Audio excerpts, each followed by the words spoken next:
నమస్తే, welcome to ASP9 news.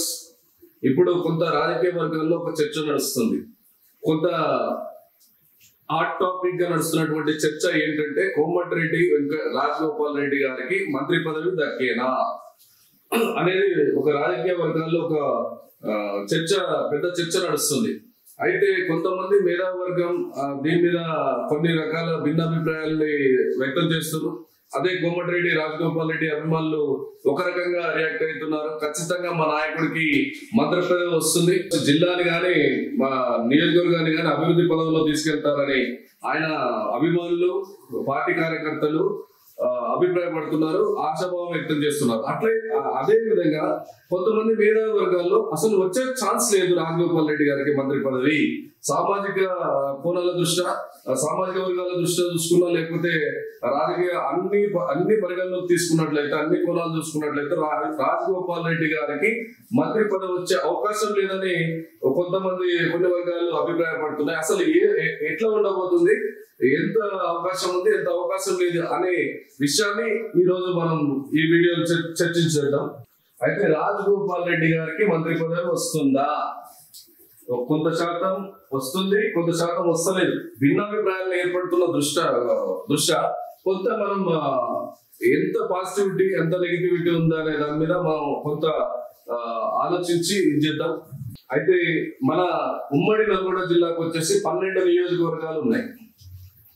ఈ 12 నియోజకవర్గాల్లోని ఎమ్మెల్యేలు వారి కేటగిరీలు, వారి మెజారిటీ, ఎవరెవరికి మంత్రి పదవి ఉంది, ఎంత శాతంతో పాసిబిలిటీ ఉంది, పాసిబిలిటీ లేదనే విషయాన్ని ఈ 12 మంది ఎమ్మెల్యేలు మొత్తం వాళ్ళది పాయింట్ ఆఫ్ వ్యూ గా చేసేసి మొత్తం రాసుకొని అసలు ఎంత పర్సెంటేజ్ ఉంది లేదనేది మనం ఇప్పుడు చూసుకుందాం. మొత్తం ఒకసారి రాసే ప్రయత్నం చేస్తాను మొత్తం.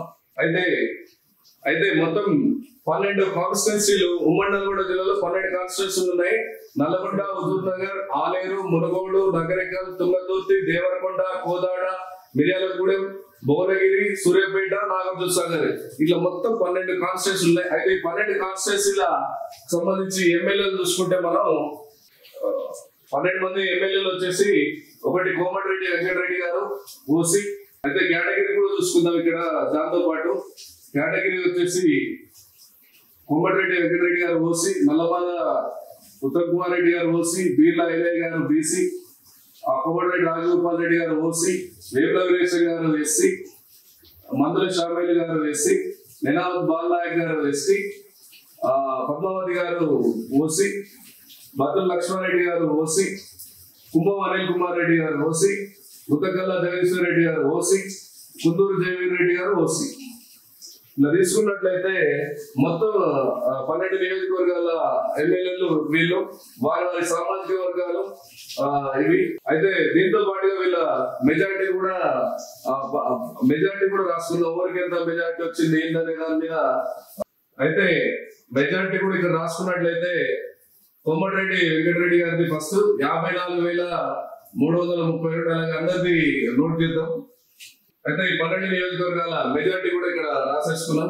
అయితే దాంట్లో ఎవరికి ఎంత మెజారిటీ నెంబరింగ్ కూడా ఇచ్చుకున్నాం. ఫస్ట్ వచ్చేసి వేముల వీరేశం ఒకటి highest majority, 2 Kodad MLA Padmavathi గారు, 3 వచ్చేసి మన నాగార్జునసాగర్ కుందూరు జయవీర్ రెడ్డి గారు, 4 వచ్చేసి కోమటిరెడ్డి వెంకటరెడ్డి గారు, 5 తుంగతుర్తి మందుల షామేల్ గారు, 6 వచ్చేసి ఆలేరు ఎమ్మెల్యే బీర్లా ఐలయ్య గారు, 7వ ప్లేస్ వచ్చేసి మన మిర్యాలగూడ బత్తుల లక్ష్మారెడ్డి గారు, 8వ ప్లేస్ వచ్చేసి ఉత్తమ్ కుమార్ రెడ్డి గారు, 9వ ప్లేస్ వచ్చేసి మునుగోడు ఎమ్మెల్యే రాజగోపాల్ రెడ్డి గారు, 10వ ప్లేస్ వచ్చేసి దేవరకొండ ఎమ్మెల్యే నేనావత్ బాలనాయక్ గారు, 11వ ప్లేస్ వచ్చేసి కుంభం అనిల్ కుమార్ రెడ్డి భువనగిరి ఎమ్మెల్యే గారు, 12వ ప్లేస్ వచ్చేసి మన సూర్యాపేట టిఆర్ఎస్ ఎమ్మెల్యే గుద్దకల్ల జగదీశ్వర్ రెడ్డి గారు.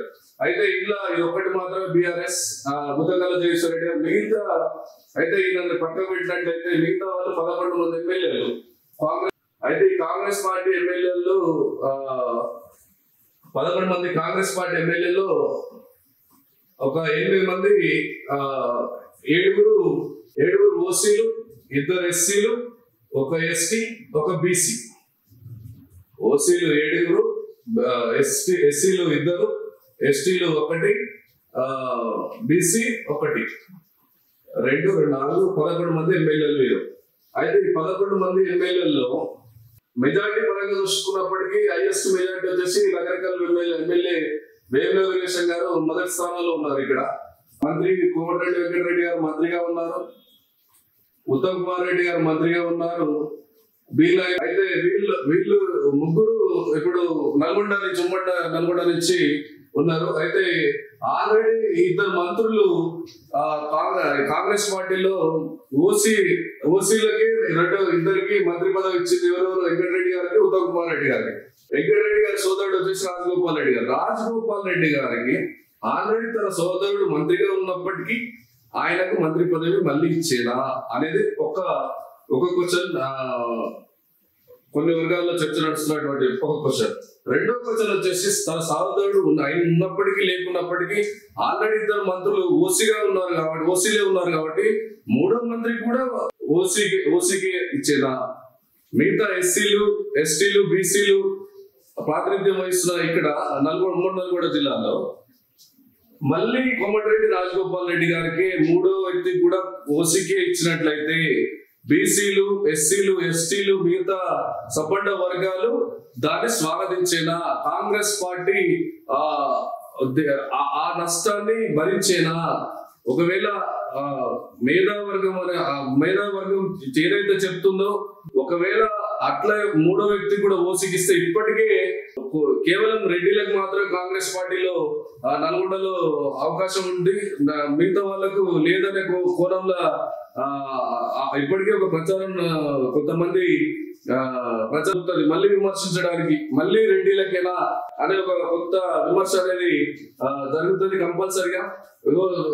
ఇక్కడ చూసుకున్నట్లయితే ఎస్సీలు 2 వేముల వీరేశం వచ్చేసి మందుల శ్రావ్యాలు, వీళ్ళిద్దరి పరిస్థితి ఏంటి? ఎస్సీలకు మన నల్గొండ నుంచి వెళ్ళి ఇద్దరిలో ఒక్కరికైనా మంత్రి పదవి ఇచ్చే అవకాశం లేదా? ఇక ఎస్సీలు 2 ఉన్నారు, బాలు నాయక్ గారు ఎస్టీ దేవరకొండ నుంచి ప్రాతినిధ్యం వహిస్తారు.